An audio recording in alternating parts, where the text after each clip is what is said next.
Masuknya Islam ke Kabupaten Jembrana berlangsung dalam beberapa periode yang ditandai oleh kedatangan kelompok-kelompok Muslim dari berbagai daerah. Sejarah mencatat bahwa gelombang pertama terjadi pada pertengahan abad ke-17 dengan datangnya orang-orang Bugis Makassar. Setelah mereka membangun pemukiman dan kehidupan bermasyarakat, rombongan lain menyusul, termasuk kelompok yang berasal dari Kesultanan Pontianak pada abad ke-18. Dalam catatan sejarah lokal, nama Syarif Abdullah Al-Qodri sering dikaitkan dengan migrasi kelompok ini. Ia disebut-sebut berasal dari Pontianak dan memilih menetap di Desa Loloan setelah kecewa dengan perjanjian yang dibuat antara Sultan Pontianak dan Belanda pada tahun 1779. Meskipun kisah ini telah menjadi bagian dari narasi kolektif masyarakat Muslim di Jembrana, validitasnya masih perlu diuji lebih lanjut. Sumber-sumber sejarah yang tersedia cenderung berasal dari catatan lokal, baik dalam bentuk manuskrip maupun tradisi lisan yang diwariskan turun-temurun. Salah satu dokumen tertulis yang sering dirujuk adalah Hikayat Islam di Jembrana, sebuah naskah berbahasa Melayu dengan huruf Arab Pegon yang ditulis oleh Haji Sirat pada tahun 1935. Manuskrip ini menceritakan kedatangan orang-orang Bugis sebagai kelompok Muslim pertama di Jembrana serta menyebutkan peran ulama yang berkontribusi dalam penyebaran Islam. Namun, terdapat beberapa hal yang patut dikritisi dari sumber ini. Pertama, rentang waktu antara peristiwa yang dikisahkan dan saat pencatatannya cukup jauh, sehingga ada kemungkinan bahwa narasi yang tertulis telah mengalami distorsi atau bahkan rekonstruksi sesuai dengan kepentingan zamannya. Kedua, tidak adanya verifikasi dari sumber eksternal seperti dokumen kolonial Belanda atau catatan dari kerajaan-kerajaan Bugis maupun Bali membuat akurasi sejarah ini semakin sulit dipastikan. Ketiga, proses penerjemahan naskah oleh Iwayan Reken pada tahun 1970-an yang dibantu oleh Haji Ihsan juga membuka kemungkinan bias dalam interpretasi, terutama jika tidak ada kajian akademik lebih lanjut terhadap teks aslinya. Di samping itu, klaim mengenai Syarif Abdullah Al-Qodri sebagai bagian dari Kesultanan Pontianak juga memerlukan pembuktian lebih lanjut. Jika benar ia memiliki hubungan dengan kesultanan tersebut, seharusnya terdapat dokumentasi resmi dari pihak Kesultanan Pontianak yang dapat menguatkan klaim ini. Tanpa adanya bukti yang cukup, kisah ini lebih berpotensi sebagai bagian dari konstruksi sosial yang bertujuan memperkokoh eksistensi komunitas Muslim di Jembrana dalam konteks masyarakat Bali yang mayoritas Hindu.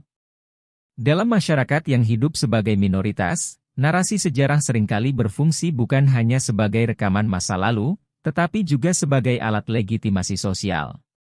Di Jembrana, komunitas Muslim mengembangkan identitasnya melalui berbagai cara, termasuk dengan menghubungkan diri pada tokoh-tokoh berpengaruh dan peristiwa besar. Strategi ini dapat dilihat dari bagaimana mereka menempatkan diri sebagai bagian dari perjuangan anti-kolonial, seperti dalam kisah KH.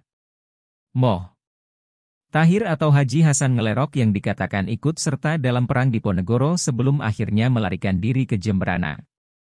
Selain itu, mereka juga menghubungkan diri dengan otoritas Islam yang lebih besar, sebagaimana terlihat dalam klaim hubungan dengan Kesultanan Pontianak. Tidak jarang, narasi keturunan ulama besar atau bahkan garis keturunan Nabi juga digunakan untuk memperkuat otoritas keagamaan dan sosial mereka. Jika dicermati lebih dalam, konstruksi identitas ini memiliki kesamaan dengan fenomena polemik nasab yang terjadi di berbagai komunitas Muslim di Nusantara.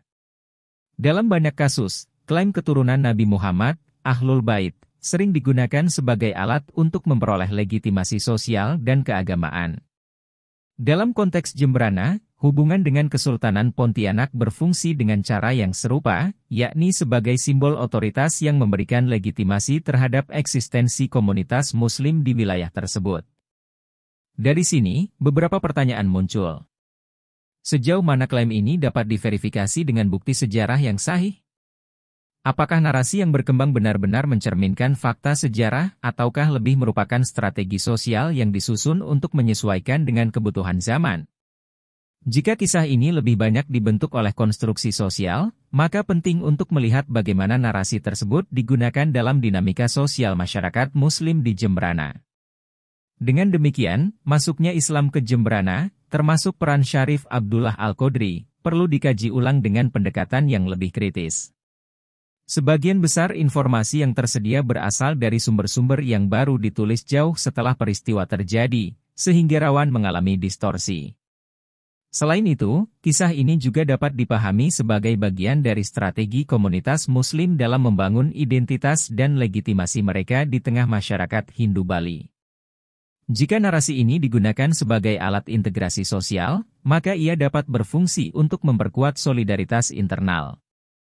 Namun, jika narasi ini disalahgunakan untuk menegaskan superioritas kelompok tertentu, maka bukan tidak mungkin ia justru menjadi sumber ketegangan di dalam komunitas itu sendiri. Membaca sejarah Jemberana tidak hanya sekadar menghafal peristiwa, tetapi juga memahami bagaimana narasi tersebut dibentuk dan diwariskan.